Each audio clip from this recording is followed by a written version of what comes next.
Now, I want to get busy on the first couple of subjects for today. Everybody that's okay, say I'm okay. Here's the first subject that I found so interesting. I want to share it with you. Then I want to talk about personal development, a subject that I started listening to age 25 that revolutionized my whole life, from my mentor, Mr. Earl Shelf. Here's an interesting subject. Just jot it down now. It's called Enlightened Self-Interest. It's a fascinating study to study the idea of self-interest. But just make this note. All of us, have self-interest. The key is for it to be enlightened so that everybody wins and no one loses. Our first interest is to survive.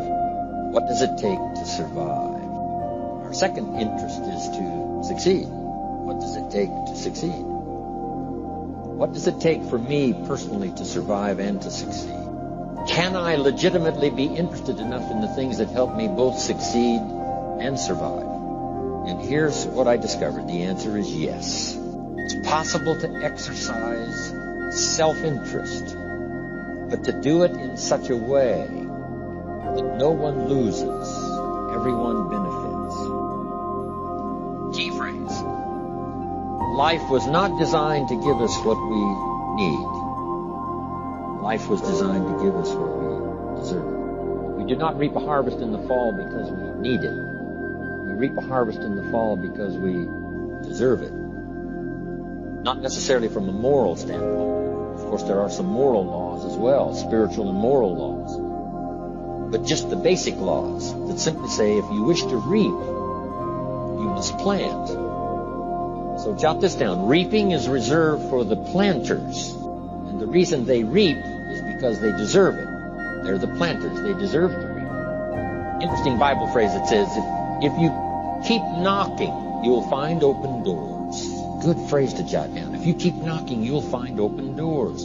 Doors of opportunity. Doors of a chance to meet someone. Doors open for association. Doors open to find someone special. Doors open to find a unique business colleague. If you keep knocking, the phrase says, doors of opportunity are open to those who continually knock.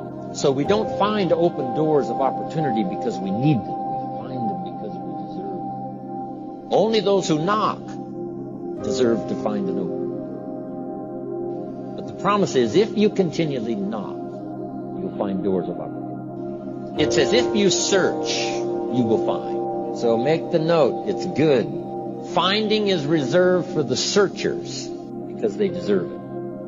Now, at first they may have needed it, but they now know that just needing it is not sufficient. But if they need it, now they must qualify. The reason why you're going to be blessed with good ideas this weekend is because you've come searching. You've gotten on an airplane to come searching. You got in your automobile to come searching. You got here searching. Now you're ready to receive. And for those who search, they will find answers. They will find plans. Imagination to stir yourself into action for future benefit. So if you search to find a good idea, you must go looking, go searching. You've got to go to church. You've got to go to class. You've got to go to the seminar. You've got to go to the library. You've got to go to the books if you wish to find. Rarely does a good idea interrupt you. Rarely. But if you will search, you will find. So we get not what we need, but we get what we deserve.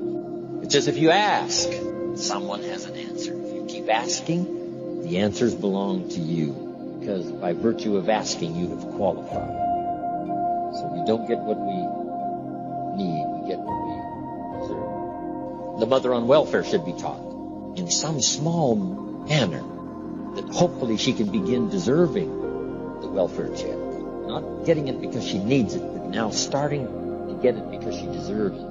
If the welfare worker says to Mary, I brought a bucket of paint and a paintbrush, and the next time I come, if the door is painted and the fence here in front is painted, I give you the check for $450. Not that painting the door and painting the fence is worth $450. It's not worth that much, but it is the beginning of the process. Make that note. I want to begin the process of deserving. What would that be? What process should I begin engaging in to deserve good health, to deserve a good relationship, to deserve prosperity, to deserve an enterprise, to deserve the opportunity to build a city? What must I do to begin the process of deserving? So now the welfare worker comes back and the door is painted and the fence is painted. And now Mary gets the $450 to help take care of her children. Not because she needs it, but because she's beginning to deserve it. Then the welfare worker thinks of some other person. She said, Mary, if these weeds are gone and this little garden is cultivated, when I come back, now that the door is painted and the fence is painted, if the weeds are gone and this little garden is cultivated, you get the $450. And step by step, a new life is emerging, learning the process of deserving it, not just needing it. We teach our children at home, right? Child says, I need $10. So that language doesn't work here. There's plenty of money here, and the vaults are full. But to say I need $10 is not how you open the vault. So the child says what? Wow, how can I get that $10 that I need? So here's what they learn to say. How could I earn $10? Now the vault opens up. Now the money starts to flow. How could I earn $10? What could I do to earn the money? Not to get the money because you need it. Maybe you need the money. That's, all of us have needs.